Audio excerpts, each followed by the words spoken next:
बिस्मिल्लाहिर्रहमानिर्रहीम। नाज़रीन अस्सलाम वालेकुम। इमरान वसीम हाज़िर खिदमत है। नाज़रीन आज 24 जुलाई है, दिन है जुमे का और साल 2020। आज फ़रोग़ नसीम साहब ने दोबारा से वज़ारत कानून की ज़िम्मेदारियाँ संभाल ली हैं, लेकिन इस मरतबा वज़ीर आज़म इमरान ख़ान ने फ़रोग़ नसीम साहब को वज़ीर कानून के साथ साथ और भी बड़ी अहम ज़िम्मेदारियाँ सौंपी हैं। उन ज़िम्मेदारियों का ताल्लुक़ है पाकिस्तान की सालमियत के साथ, पाकिस्तान की मुआशी तरक्की के साथ, पाकिस्तान की खुशहाली के साथ। वो कौन सी ज़िम्मेदारियाँ हैं जो वज़ीर कानून फ़रोग़ नसीम को सौंपी गई हैं, उस पर भी हम बात करेंगे। आज बिलावल भुट्टो ज़रदारी पीपल्स पार्टी के जो सरबराह हैं, उन्होंने मतिउल्लाह जान के वो घर गए, वहाँ पर मतिउल्लाह जान के साथ इज़हार यकजहती किया। बिलावल भुट्टो ज़रदारी का ये फ़ैसला किस कदर दुरुस्त था मतिउल्लाह जान के घर जाने का, इस पर भी हम बात करेंगे। लेकिन गुफ्तगू का आगाज़ करेंगे अपनी पहली ख़बर के साथ। और जैसा कि मैंने आपको बताया कि आज फ़रोग़ नसीम साहब को दोबारा से वज़ीर कानून की ज़िम्मेदारियाँ जो हैं वो सौंप दी गई हैं और उन्होंने अपने ज़िम्मेदारियों का हल्फ़ भी उठा लिया है। और हल्फ़ उठाने के बाद वो नेशनल असम्बली में आए और वहाँ पर उन्होंने ख़िताब किया। पिछले चंद रोज़ से जो हुकूमत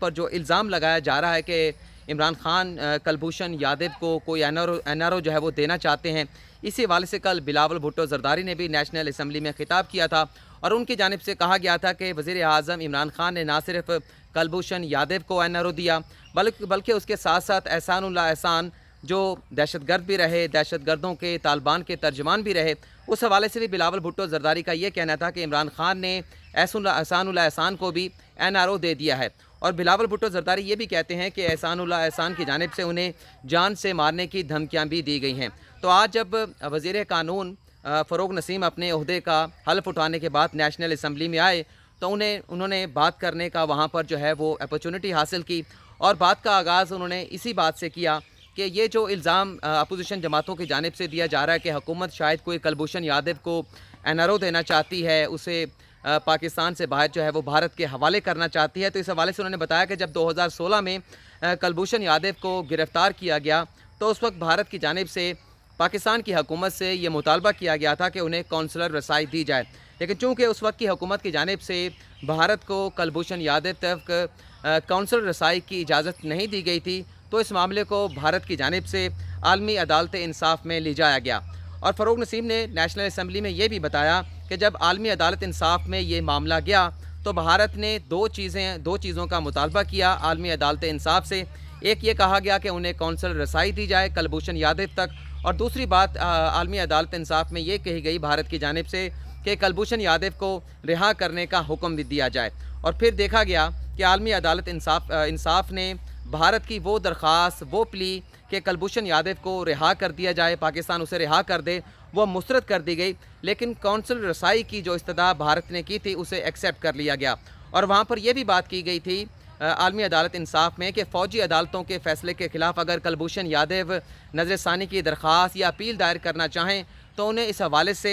लीगल जो है वो सपोर्ट पाकिस्तान के कानून जो है वो फ़राहम करेंगे। तो वफाकी वज़ीर कानून ने यह बताया कि ये जो ऑर्डीनेंस जारी किया गया है ये रात के अंधेरे में जारी नहीं किया गया, इससे पहले जितने भी ऑर्डीनेंस हुकूमत की जानिब से जारी किए गए थे उसी तरीक़ाकार के मुताबिक यही ऑर्डीनेंस जारी किया गया था। और इसका मकसद ये था कि पाकिस्तानी शहरी तो फ़ौजी अदालतों के फ़ैसलों के ख़िलाफ़ जो कॉन्स्टिट्यूशनल जुरिस्डिक्शन है उसे इन्वोक कर सकते हैं, लेकिन ये राइट जो है वो कुलभूषण यादव के पास नहीं था। चूँकि हम एक कमिटमेंट करके आए थे आलमी अदालत इंसाफ़ में, तो इसलिए रिव्यू दाखिल करने के लिए, अपील दायर करने के लिए मामनत फराहम की गई कुलभूषण यादव को, ताकि भारत पाकिस्तान के ख़िलाफ़ किसी किस्म की इंटरनेशनल फोरम पर साजिश ना कर सके, पाकिस्तान के ख़िलाफ़ प्रोपोगंडा ना कर सके। तो उन्होंने ये बताया कि ये ऑर्डिनेंस सिर्फ इसलिए जारी किया गया ताकि कुलभूषण यादव अगर फ़ौजी अदालत के फ़ैसले के ख़िलाफ़ नज़रसानी दायर करना चाहते हैं, अपील दायर करना चाहते हैं, तो उनके पास एक लीगल रूट जो है वो मौजूद है।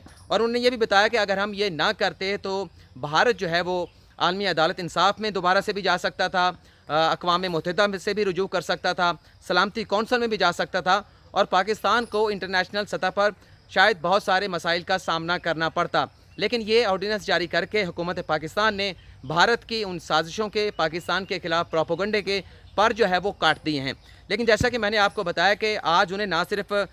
वज़ारत कानून का कलमदान सौंपा गया है, बल्कि कप्तान की जानिब से, प्राइम मिनिस्टर पाकिस्तान की जानिब से और बड़ी अहम ज़िम्मेदारियाँ भी उन्हें सौंपी गई हैं। इससे पहले ये ज़िम्मेदारियाँ वज़ीर आज़म इमरान खान के एक बड़े करीबी साथी जिन्हें वफाकी वज़ीर का दर्जा हासिल है, लेकिन वो वफाकी वज़ीर नहीं हैं। आप उन्हें मामले ख़ुसूसी भी कहें या वज़ीर आज़म इमरान खान के एडवाइज़र कह लें, मैं कोई कैटेगोरिकली बात नहीं करूँगा, लेकिन बातों से आप बहुत सारी चीज़ें समझ जाएंगे। अब उन्हें यह ज़िम्मेदारी सौंपी गई है कि भारत जो पाकिस्तान को भारत जो चाहता है कि पाकिस्तान मुआशी तौर पर ऊपर ना उठ सके, बल्कि पाकिस्तान को मुआशी तौर पर दबाया जाए, और इस हवाले से वो जो इंटरनेशनल फोरम्स हैं वहाँ पाकिस्तान के ख़िलाफ़ जो है वो लॉबिंग भी करता है। तो इन तमाम चीज़ों के ख़ात्मे के लिए उन्हें ये ज़िम्मेदारी सौंपी गई है कि कुछ इस किस्म के कवानीन पाकिस्तान में मुतारफ़ कराए जाएँ, कवानीन में तरमीम की जाएँ, जिससे भारत की जो साजिशें हैं पाकिस्तान के ख़िलाफ़, ताकि पाकिस्तान मुआशी तौर पर एक ऊपर उठ ना सके, पाकिस्तान मुआशी तौर पर मजबूत ना हो सके, तो इन साजिशों को जो है वो ख़त्म किया जाए और पाकिस्तान मुआशी तौर पर आगे आने वाले वक्तों में ज़्यादा मजबूत होकर उभर कर सामने आए।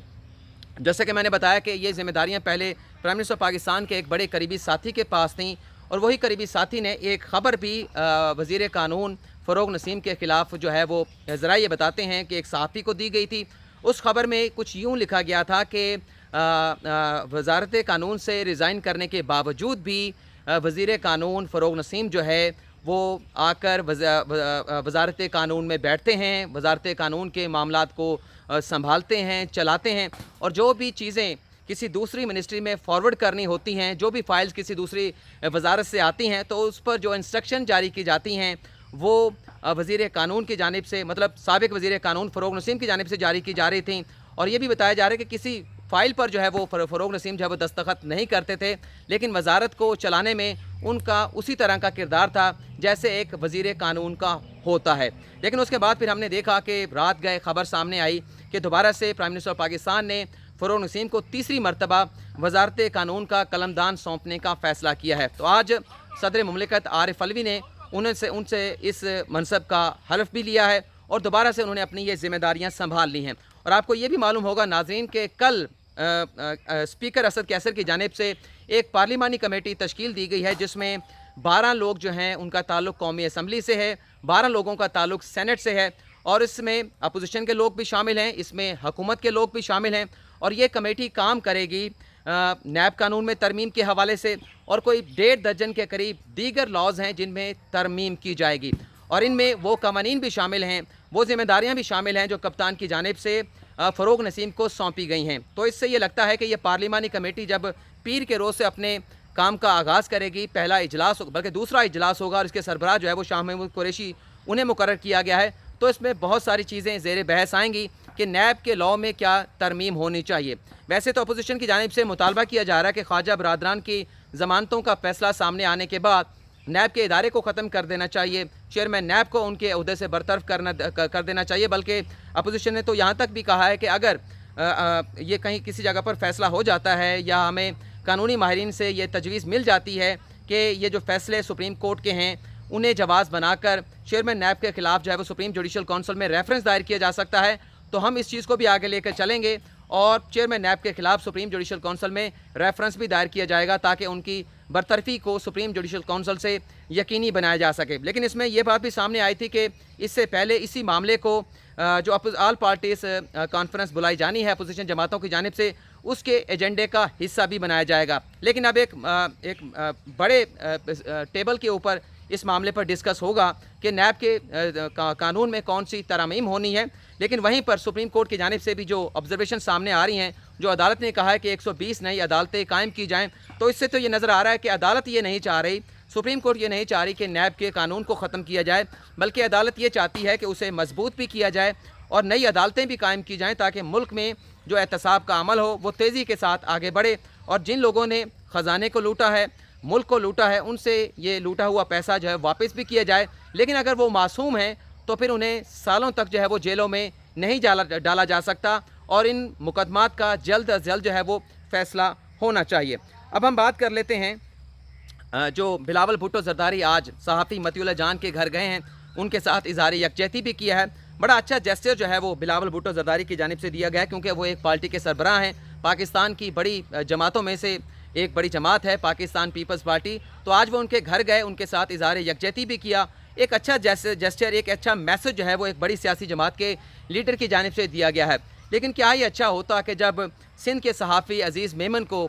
سندھ کے شہر مہراب آباد میں قتل کیا گیا اور اس پر بھی الزام لگا تھا سندھ حکومت پر، بلکہ وفاقی وزیر science and technology Fawad Chaudhry نے تو صاف الزام لگایا تھا کہ جو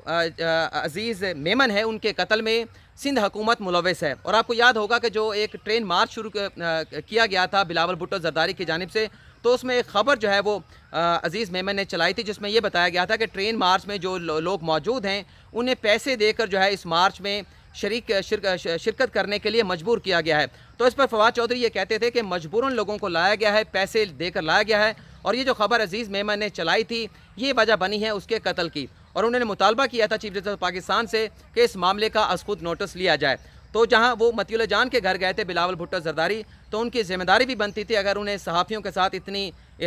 لگاؤ تھا، اتنی یکجہتی کا وہ مظاہرہ کر رہے ہیں، تو اپنے دیس میں، اپنے صوبے میں جو ایک صحافی وہاں پر قتل ہوا تھا اس کے گھر بھی جاتے، ان کے ورثاء کے ساتھ بھی اس قسم کی اظہار یکجہتی کہتے، اور انہیں اس بات کا یقین دلاتے کہ عزیز میمن کے قتل میں جو لوگ بھی ملوث ہیں انہیں بھی گرفتار کیا جائے گا، انہیں قانون کے دائرے میں لایا جائے گا۔ لیکن ہم نے دیکھا کہ متیولہ جان اپنے صوبے میں تو ایسے کسی صحافی کے گھر نہیں جاتے جسے قتل کر دیا جاتا ہے ان کے ورثاء کی دل جوئی کرنے کے لیے، لیکن صحافی متیولہ جان کے گھر گئے ہیں۔ تو یہ جو ڈسکریمنیٹری رویہ دیکھا گیا ہے بلاول بھٹو